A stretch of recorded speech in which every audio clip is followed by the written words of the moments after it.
Welcome to the Dev Ready podcast, where we're helping non-techs build better tech. Today, we're joined by Nicola Steele. Nicola is the founder of JJ Talent Solutions, and JJ Talent Solutions is all about recruiting in the IT space. And Nicola's been involved in that since 1999, going way back there. So, plenty of experience in the space. Why we've brought Nicola on is to talk about if you are building tech and tech product, at some point you may want to move from the outsourced model to bringing a team internally. So we want to understand what that means, what that looks like, and how you might go about that. Nicola, thanks for joining us. Thank you for having me, Andrew. And just one thing, it's JJP. I think you forgot the P.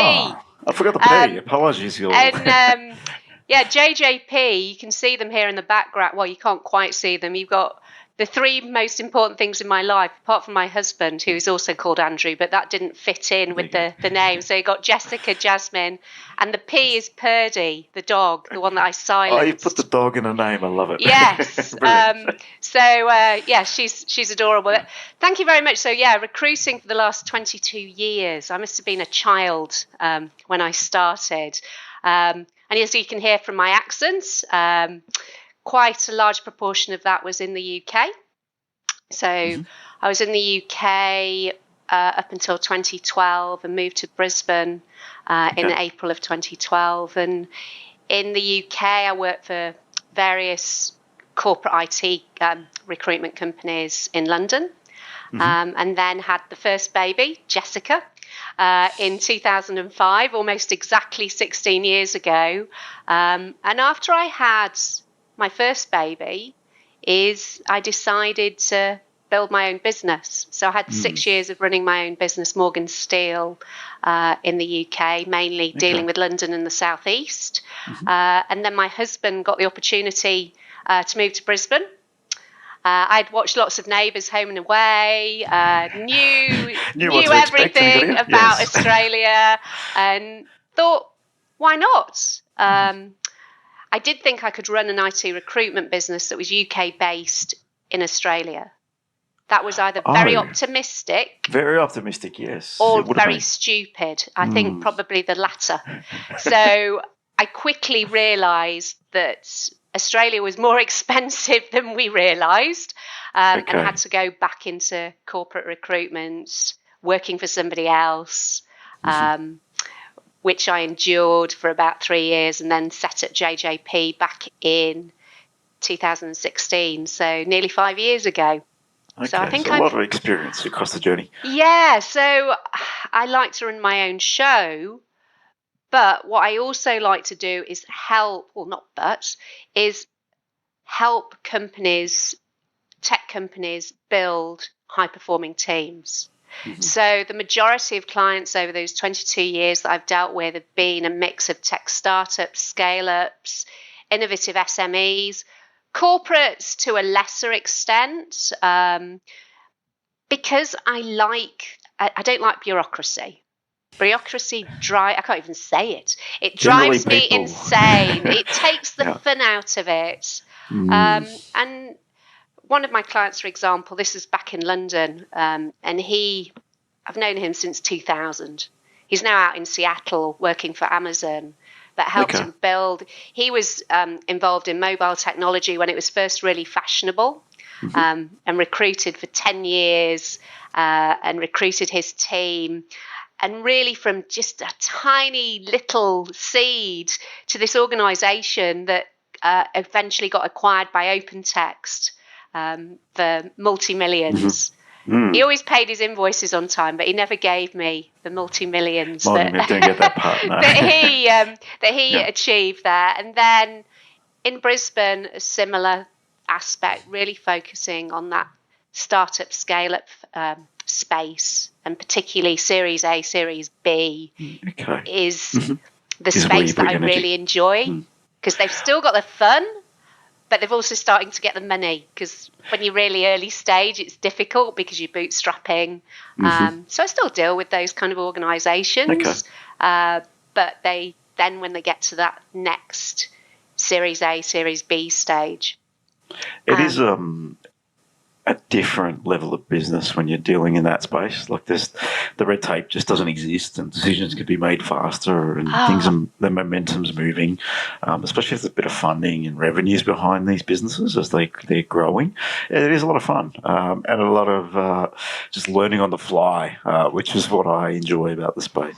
Absolutely, and I think that's the thing. Once it gets almost too big, the fun kind of disappears, and the red tape and the processes come in that can sometimes stifle innovation. It very much depends on the team and how it's run. But otherwise, if you just let it be like it was before, it can start becoming a bit chaotic. So I understand that as well. Yeah, I think you get to a point in business where you need to put some structure in, but you got to be aware that you don't just want to put layers and layers. So that's, because then you end up in the same space. So how do you manage that, evolve that? Yeah, you need to learn. Yeah. Yeah, correct. So digging in on high performance teams. So from your perspective, what are some of the key characteristics of a high performance team that we want to sort of nurture in our environment is probably the word that I'm looking for. Yeah. Absolutely. So I think the most successful teams that I've seen grow and develop and be high performing are really values driven. And they're not just something that's written on the wall. They live it, they breathe it. Everybody is on that page on a daily basis. And that is so, so important that they understand why they're there, what impact they're going to make, rather than just turning up every day, doing the job, going home. It's about really living those values and really making a difference, whether it's a difference from the customer's perspective or whether they're more purpose driven from an environmental or society perspective. But it all comes down to having those values and being really values driven. And trust is so important and should be the absolute foundation of the team there, and giving it rather than necessarily expecting it to be earned, that the trust is there, and that mutual respect. And as I talk, and I say this a lot throughout the whole recruitment process, it's like a marriage. It has to work for both parties. It's not the big I am and the little people. It's having that mutual respect. I think and I would agree with that. As we've grown our own team, I see it as team. It's about people, team. We're all one and the same, and we're all collectively on the same journey path and helping improve collectively, helping evolve collectively. That's one of the things I see to drive a good culture. That's from some learnings that we've had. And I think that's again, that collective, that collaboration, that mutual accountability, that everybody is in it together. But also empathy as well, because sometimes we do have bad days, or something's going on with your husband or the kids or wife or the dog or whatever, your parents.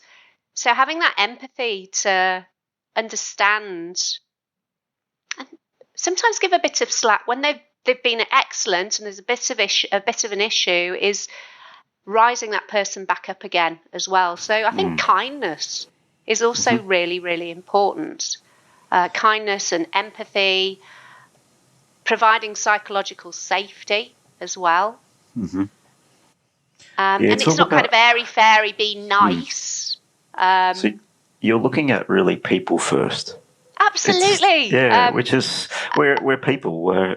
I think we can all look in business and about the numbers. Yeah. But people are everything. Without happy people in a place where they know they're supported, they're considered. If they have a bad day, like you said, they know that they can turn to somebody and just have a chat about it. And I think that's massively important in any space. It's a safe environment. That's one thing I've learned about building team. But absolutely. And the people word, That is totally my language. I'm all about the people. I won't bring out my brochure here, but it's called The Power of People. Yes. I'm writing a book. I'm not very far into it, to be perfectly honest, called The Power of People, about building high-performing teams. It's a work in progress. It's been in progress for a while now. But again, it is all about the people. So when you talk about bums on seats, that sounded very Northern English then, bums.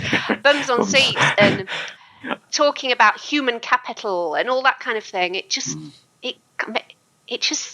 doesn't feel right. It's all about the people. It's not just about the profitability.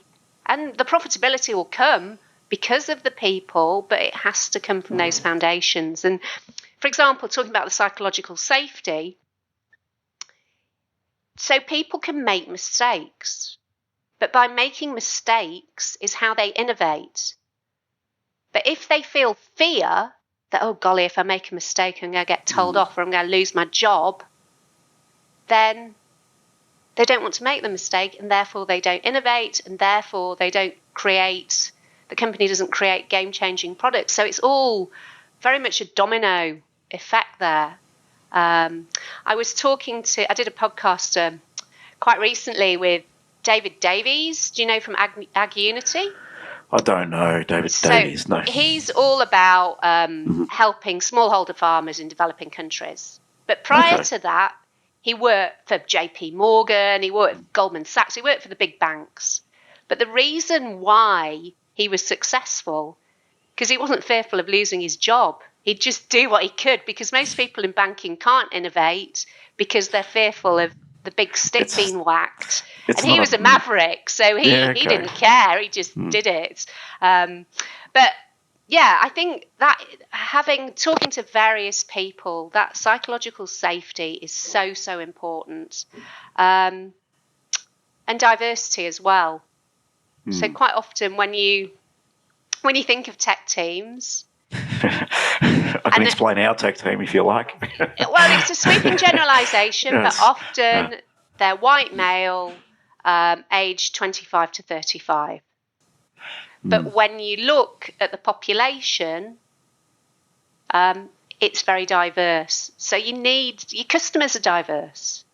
Yeah, some diversity is important, and we're in a space where we're 90% male-dominated business, and you start to learn that bringing in females into the environment makes a very different.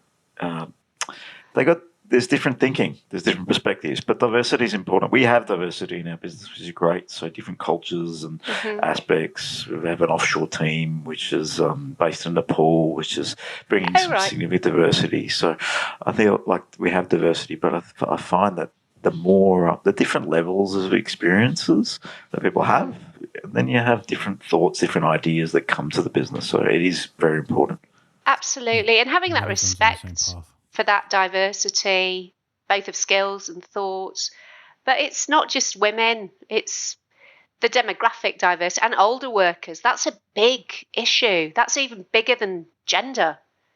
So men, once they hit 50, they think that they have to give up. They don't think they're being considered for these opportunities. Okay.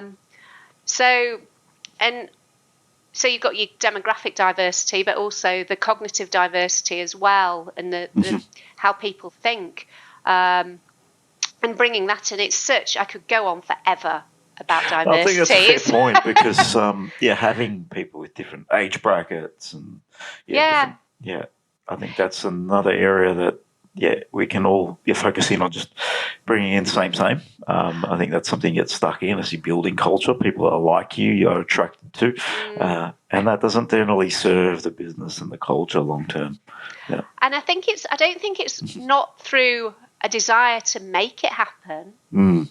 It just sort of happens. I think at the beginning it does happen, because you've got the guys that are at college together and they get an idea and they are within their own networks.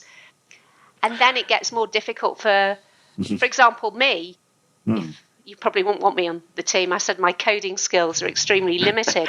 It's not all about coding, I probably would be maybe a little intimidated.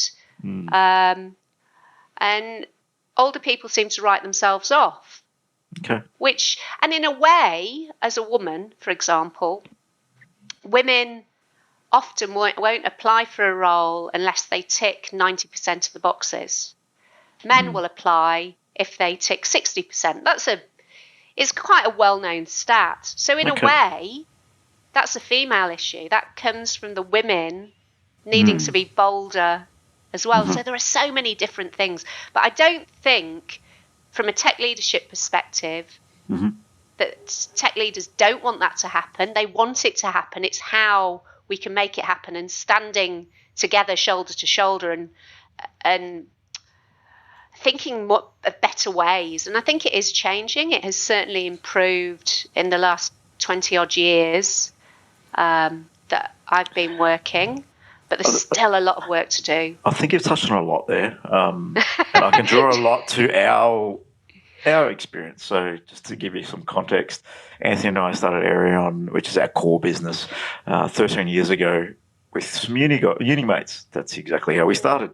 And then you attract people in the same environment, which are more people out of the same uni. We basically had, and still to this day, a lot of our core team comes from the same university out of La Trobe in Melbourne. So it's very interesting how you sort of build a dynamic, but it's around a network we're around, right? But now we're starting to bring people in other experiences as you sort of grow team and evolve. You start to realise that, we've got to get outside our own box. And there becomes a time that I think if we did it earlier, it would have been more beneficial for the business.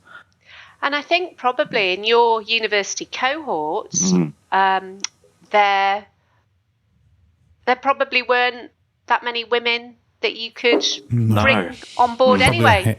Probably a handful of women only. Yeah, exactly. So, I mean, do you know Schedulo? They're a tech startup. Schedulo. I imagine what they do, though. Yeah, they're a mobile workforce scheduling application. But the director of engineering, he would have probably been in the 90s, late 90s or early 2000s when he graduated. There was one woman on the course. We wouldn't have been far off. I reckon 3 or 4. Most of my classes was one girl. Yeah, that was it. Yeah. Which must be quite intimidating from her perspective as well. And definitely. And then you have to almost mirror the people. So she almost becomes quite laddish, male, to talk to you guys. So I won't go on about it for too long. There's so much. There's a lot of interesting dynamic in that, and I think people just need to think about that as you're building teams. So I think it's a great place and to also be thinking if as you've recruiting. got kids, it's how you talk to them, how you talk to your little girls. Don't give them a doll, give them a computer to break down, or give them something. Don't do stereotypes, and so it starts when they're really, really young. But I'm kind of going a little bit off piste there. What else was I going to say? Yes, that was it. Have fun. Fun's good. High-performing teams need to have fun as well. So celebrating the wins as a team, not just Dave was really good. It's just everybody in the team has come together and collaborated and built this brilliant product, whatever it may be. So I'm all for fun. I love having fun. It should be a part of your everyday. But I think as part of a high-performing team, celebrating those successes and those little wins, not necessarily the big release. It's all those little wins and getting together and not just having pizzas on a Friday. It's more than that. So I think one of the dynamics that has changed as a result of COVID, especially for our business and many businesses, is a lot more people are working from home environments. What's some of the things you've seen that high-performing teams that have gone to that mould that are more remote workers now? And a lot of this is happening in many industries.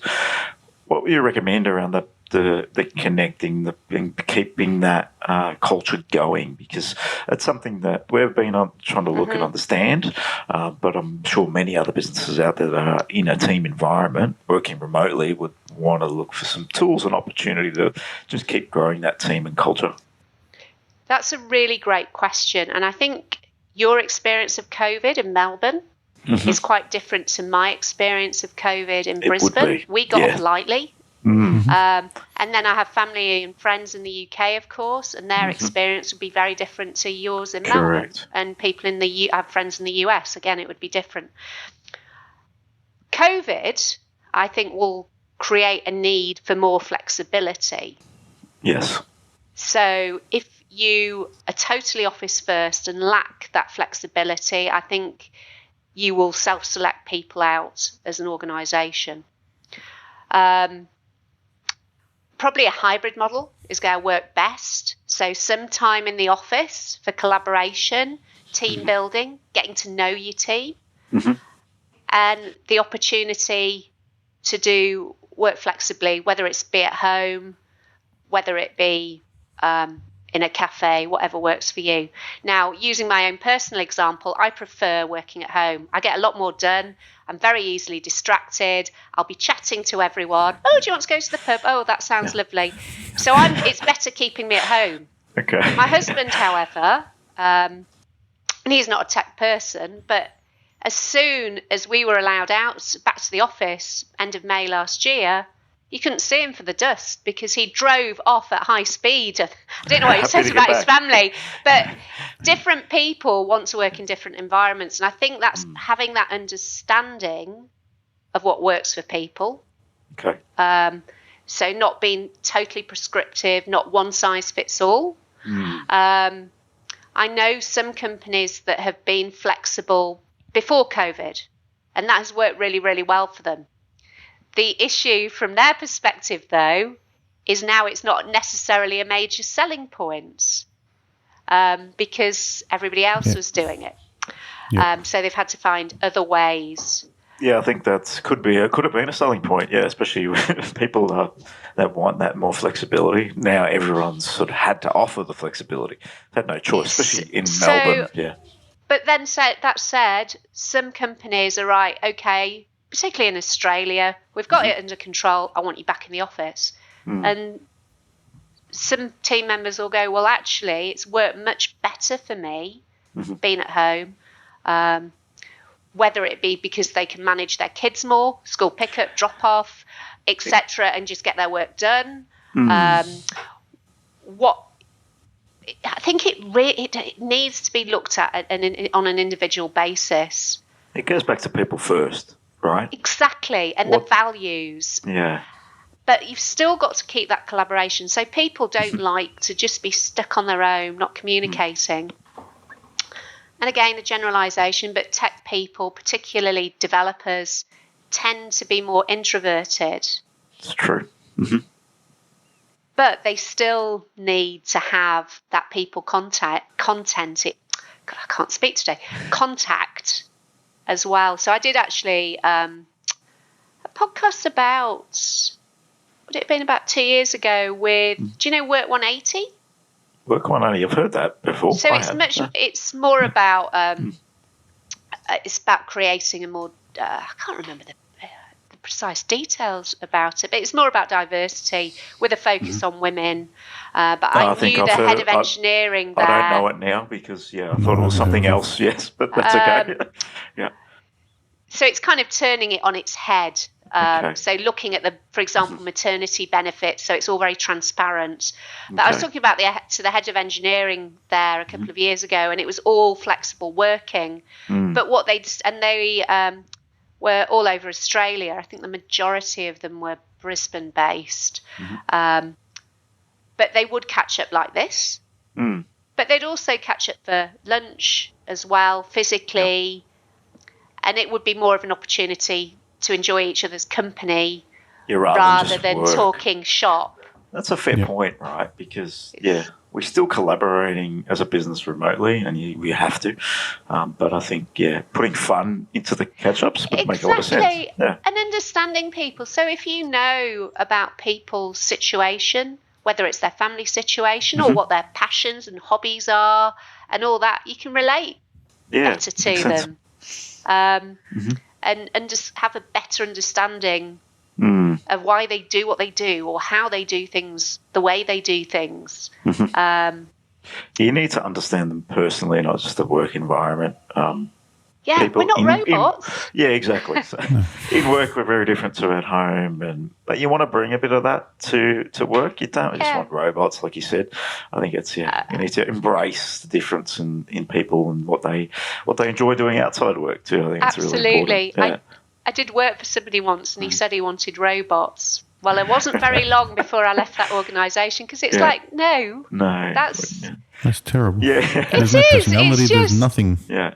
well, exactly. You can just use an AI thing, Yeah. can't you? And anyway, so I hope that answers your question. I It think does. Yeah, I think it can work, but it needs to be looking at individual needs, but also making sure that there's a level playing field as well. So it's not us and them. yes. Having some remote, some in the office, and everybody's talking. It's like, what's going on? And you can't understand the whole dynamic. So Yep. Understood. Yeah, I think it just needs giving managing well. what we've decided to do is continue to ask the team what they need, and just be open about it. So that's what we found as work, just involving them in the decision making process. We're not a big team. We've got 11 guys in Oz, and then offshore teams about 15, 16. But they're forced to work from home at the moment. They're locked down. Whereas They're in Nepal. I think you said. they're in Nepal. Which their situation's pretty bad, I think. They've Yeah, been it's asking good. for an office for months, but they just can't We get can't into one. do an office, so we'd like to get them into a And space. then our team here doesn't really want to move back to an office at all. Yes. It's like the grass is always greener, isn't it? Yeah. What was I going to say? Yeah, I mean, I've got an assistant. She's based in the Philippines. Okay. And we have a chat every day because she's stuck at home. Yeah, And they're she's stuck got at her home too, husband and her little girl.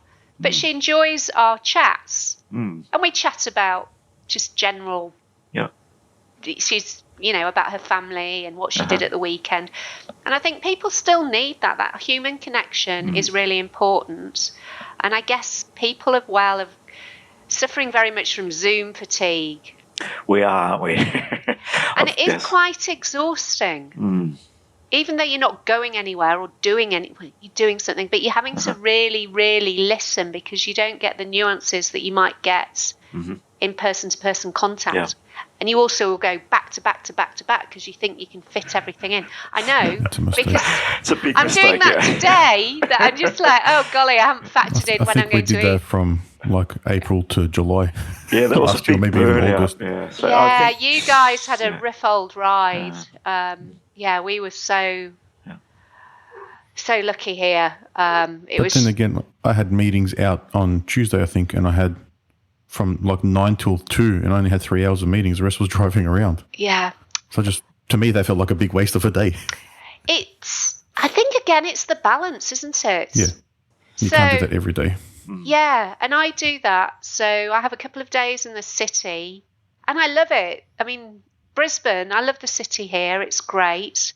But I wouldn't want to go in 5 days a week because it is the commute. It's a commute, right? You have to consider that because, like you said before, I myself have found myself more productive at home because we can do back-to-back meetings. You can probably do 3 hours of meetings in a 3-hour block, whereas if you want to do 3 hours of meetings and travel, that's all you can do in a day. So it becomes... Absolutely. And I think the commute in Melbourne is probably worse than the commute is in Brisbane. Yeah. But when I was talking to you at the beginning, how it's a lovely sunny day, but on Wednesday it was a horrendous storm. And getting back through that, which was unfortunately my meeting day, was horrendous. I thought I was going to die, quite honestly. You can have some interesting storms up there. I've been stuck in them, having to pull over my car because you just can't see where you're going. It was absolutely terrible. And I had my teenage daughter with me, and she's a total panicker as well. But you can feel it. It starts getting really dark and ominous, like some kind of horror film, and you know it's coming, and you hope that you get home before it starts, but we didn't. It was anyway. Sorry, I've gone a little bit off piece there. No, that's okay. I've got another.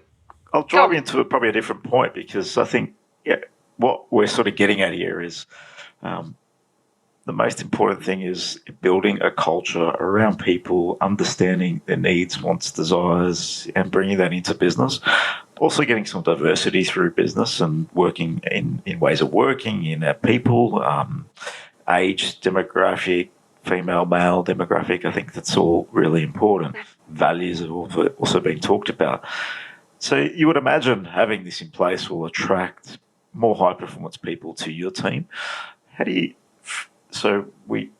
if you're starting out, you're pretty early on, you're one or two people in a startup space, how do we bring this sort of culture perspective and thinking in early before we just bring in just talent? Because that's one thing you can get sort of stuck in, just bring in talent. They might not be right for where you want to take or have thought about culture. So what would you recommend there? That's a really great question. And I think you need, if it's, as you say, a couple of people or a few people, is really, really understanding what your mission, your vision, your values are at the very start. How can you bring people on if you don't understand what you're doing yourself? It's true. So make that really clear and not wishy-washy, concrete, completely no, because you can't teach people what you don't know yourself. Agree. If you're not clear, you cannot communicate it. Yeah. And you're not going to communicate it clearly. That's for sure. Yeah. And also the other thing as well, you might bring people on because they're the most experienced, technically amazing person, but there could be a real disconnect from a cultural perspective. And you're a bit hoodwinked by that. So again, really understanding your values, and sometimes culture fit can be better than skill fit, or capability fit, because you can teach skills. Of course you can. But it's much more difficult to get somebody with those shared values. So looking outside the box and looking at potential people that kind of fit, that can do it, not necessarily right now, but will be able to do it in the future if you spend the time. I guess it's having that time available. And from a commercial perspective, if you've got somebody with potential, their salary expectations will be a lot lower, rather than somebody who's got all the skills, all the experience. You got to be paying for that, but also with that, they could come with their own, what's the word that I'm looking for? Ways of doing things. That bully toxic ego. culture comes to mind. Pardon? Toxic culture comes to mind. Toxic culture, exactly. Corrupt the office. And a bully can really destroy the whole team. And so not having ego, but having those growth mindsets, and not hiring somebody just because you're dazzled by their technical brilliance. You need to think deeper than that, because the damage that bully could cause, that ego could cause, could be really detrimental to your team. And I've seen it happen. And it's a mistake. It's a big challenge if they're... But you won't know that, because if you don't know, you don't have the clarity on what your values are, what your vision is, what your mission is, then you're just going to be amazed by these technical skills and not see beyond that. So I'd say get the clarity, get the foundations sorted. I think it's important, especially when you're starting out 1, 2, 3, 4 people. You really need people on the same page that are driven by the same things and are prepared to learn and grow together. I think that's one thing that I've said a couple of times, but growth together is important in any business, especially as you're building something from nothingness. And then eventually your objectives are to grow, support, and help more people. Or that's maybe one of your objectives, right? So you need the team to be growing and on that same trajectory. Otherwise, we've had people in our business that have been technically great, and I understand where you're coming from. Yeah. They just don't fit the mold, and they just want to do things the way they're doing it, and they don't want to support and help, but it just doesn't work at all. Be team players. Yeah, and I mean, there's still that opportunity to innovate, and I think it depends how you manage them, but you could spend more time managing them than you could with the team that are actually on the same page. Being team players. Yeah. The other thing, I think you made a really good point there as well. So when you're a small team, you're bootstrapping, and you're struggling to make those sales and everything, that if you've got the same shared values, you can look beyond that Yes. and rise everyone up together. Whereas if it's just a job and it's people are just there to do a job, then they don't really care. They'll go and get another job if they're. So I think if you get those people, you got to support each other a lot more as well, which I think is really important. Yeah, support's very important in business. Yeah. Well, again, it's like a family. I know it's a bit corny, like a family, like a marriage, but you need that support to get through the tough times. And particularly for tech startups, it's going to be tough. Your Canvas, your Atlassians, etc., they haven't had it easy. And they're the unicorns that people talk about. There's millions of others that don't get to that level nor scale, but can still be successful in their own right. Yes, that's a really good point, actually. I love the animal analogy. So I met, do you know Faith Rees from Six Pivot? So she's up in Brisbane. Anyway, she's very much she's one of the women I was talking about flexibility. And she's not a unicorn. She doesn't want to be a unicorn.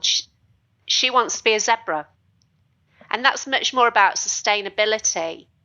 So it's not, being a unicorn isn't for everybody. And there are various other animals in the zoo. Of course. I can't remember. There's camels. I think there's a donkey.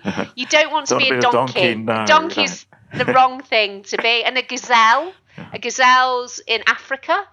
So it's very nimble and fast and what have you. But look it up. I'll send you a link. There's some really interesting animals. And you don't all have to be unicorns.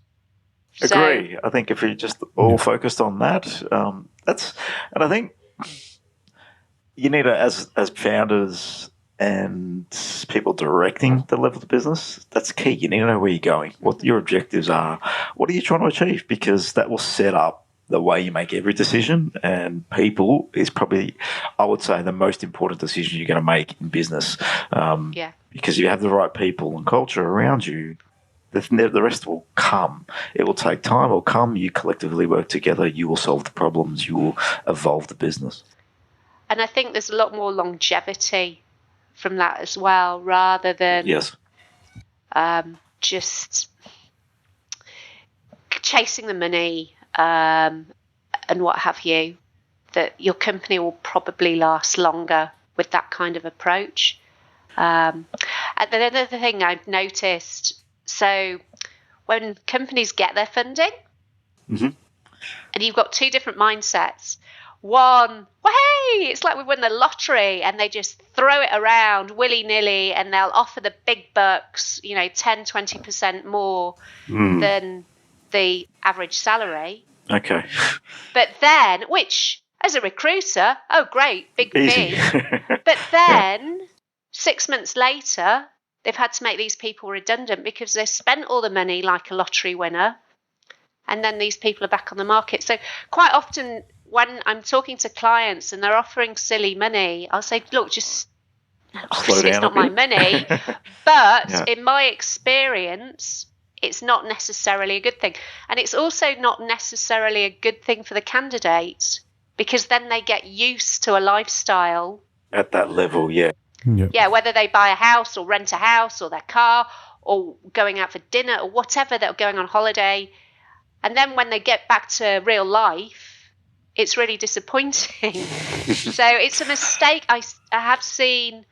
It's actually probably not as bad here in Brisbane. It tended to be more in London, probably because there were bigger sums of money that were being dealt with. Actually, I have seen a few in Brisbane that do that, where you think, you're probably paying too much. That is a naivety on the founders and the business owners' perspective, because, business is just painting a nice picture. It's not as easy as people make it out to be. There's a lot of learning to be done. as you level up in business, you need to learn new things, solve new problems. That's a great thing. But if we were to start with $2 million in the bank when we started, I would have blown that money too. And I would have probably done all the wrong things because you don't have the level of understanding of what really needs to be done at those stages. So I think it's important, if you're in that bucket, get good advisors around you. They're going to help you guide you on this journey too, not just think that you know it all, because generally that's when you can get yourself into all sorts of trouble. Absolutely. And I think as well, when you're dealing with, you haven't got $2 million, you're dealing in bootstrapping. Yes. It makes you much more resourceful. So you'll squeeze every last bit out of what you've got. Yeah. And then once you do get the money, you've still got the experience of being resourceful, being resilient, Yes. etc. Because too much can actually be a bad thing. Yeah, because you're going to find places to spend it. Yes. You can get a bit flabby. Yeah. You can get a bit flabby. You can get a bit lazy. And I don't mean literally, obviously. You know what I mean? Yeah, I get you, yeah. Because you've got too much, you kind of like, whatever, sort of, we'll just throw some money at it and it'll happen, rather than that resourceful attitude that you had at the beginning. Yes. So I'll take it back to money is one type of resource. There are plenty of others. There's just time is a resource too. There are just innovation, I believe, is a resource, and just people's ideas are resources. Networks are resources. There's plenty of other different resources that we can tap into. Channel partners can be a focus and a resource. I think, I've heard this when I speak to a lot of startups is, we need the money to do X. And I ask the question, why? What else could you be doing to drive this forward? How else might you do this? So I think you just got to ask different questions. There's many other ways to get things done than just having dollars in the bank. It's not the only answer. Absolutely. And I mean, I deal with quite a lot of early stage bootstrapping startups, and they haven't got much money, but they could turn into, it's unlikely they're going to be the next Canva or Atlassian, for example, but be really successful. So I help them out and do low fees so they can start building their teams. And then once they get to that level, is say, look, we do actually need to move it up a notch. But it was to help you to lift you there and what have you. So, having that flexibility, which is from my own personal perspective, because I can make my own decisions rather than working in a corporate IT company. I can offer. You can do that, right? Yes. Yeah, a manager would probably shoot me for offering some of the fees that I do, but these people will come back to me when they are successful. So it's all, again, coming back to the people and the power of people. So if you're coming from a place of helping businesses grow, that's a great place to be. Obviously, it may impact in the short term, but I think, if you're standing in that place, that's generally going to serve yourself, your business, and your culture in your own world, right? Absolutely, and it's a long game, but Brisbane, there's like 1 degree of separation. So you try it's a small market, try to annoy as few people as possible, because everybody knows everybody. But I think there's still generally there's 6 degrees of separation. So the more you help people, the more it gets out there about how you've helped people and brought them up, and it comes back. It's karma, isn't it? It comes back in dividends and not literally, you know what I mean. No, I get you. Yeah. I think, it's an interesting chat. Last question I'll ask you is, if you're in a position of retaining people in a team, as I imagine it's going to be your own culture, but if you have a low-performing person in your team, what happens from there? What do we do? Well, again, I think what's important is clarity. So have you made this clear to this person what good performance or outstanding performance actually is? Which I think is really important. And do you really know? Again, do you have the clarity yourself, like from the beginning, in terms of the values, mission, vision, etc.? The other thing as well is don't wait till the annual review or the quarterly review or whenever you do your reviews and say, back in January, you did this. Say it in the moment, be direct, be honest, deal with it immediately, I think is really, really important. Yeah, that makes sense.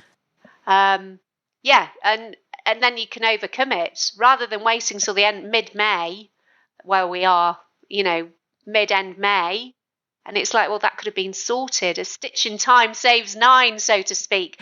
And I think the other thing as well is really, if they've been a really good performer and then suddenly it's tipped over, why? And finding out what the underlying cause is. And that might be a clarity thing too, once again, that you've touched upon. It could be a clarity thing. It could be a personal thing, which again, understanding people as people, with families or hobbies or whatever, as I said, but really understanding that and having that conversation and finding out, is it capability or is it their attitude? That's important. Because if attitude is dwindling and there's no interest in being a part of the team culture vision, which I hope that you've done, then that needs to be brought to a head, because that's not going to serve the business or the person being in the business, if that's the case. But, I mean, the attitude could be they're not getting on with somebody on the team, so you can maybe look at the team dynamics. So it could be something quite simple that is retrievable. Yeah, okay. Or they've just developed a bad attitude. But there might be an underlying cause. And so you need to ask lots of questions. If they were a great performer at one point and they've turned to a not so great performer, something's changed. So if we can solve the problem, then we might get them back to where they were. So it makes sense. And that probably happens sometimes. Like if you promote someone and they're not ready for it, or then they don't want to be in that role as well. That's a really great point. And also, if you wanted that promotion, but you didn't get it. So I've known of people that haven't got the promotion and then they've kind of just been cross about it and their attitudes completely changed when they've been a really good performer. And I know of a number of people that's happened to. Okay. But then, as Anthony said, or Anthony, sorry, I'm British. That's okay. What was I going to say?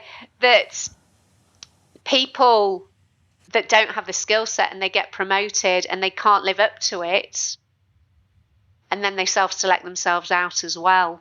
So again, it's about managing that. And then the capability, can you train them?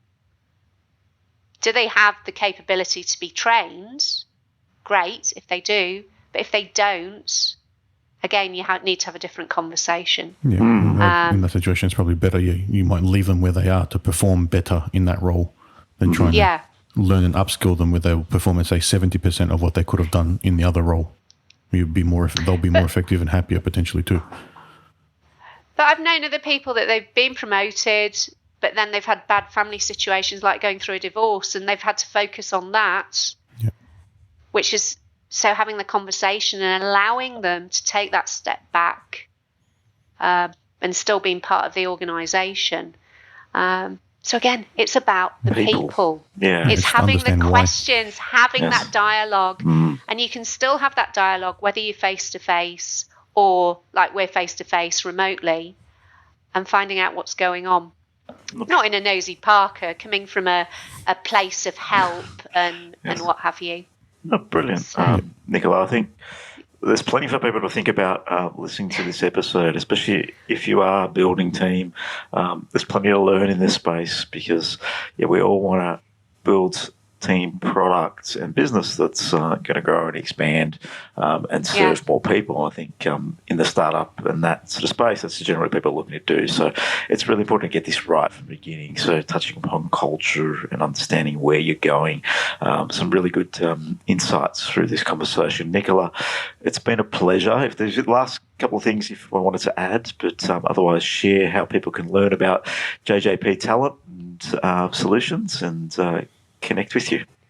Thank you. Well, I've really enjoyed chatting to you. Yeah, it's been a great chat. Thank you. And yeah, it's all about the people. That's what I always say. And it's fairly simple, really. I mean, I know there's complexity. People are complex. In terms of getting in touch with me, I'm pretty visible on LinkedIn. And feel free to share my LinkedIn profile, but it's basically Nicola Christina Steele. Christina Nicola Nicola, Christina Christina,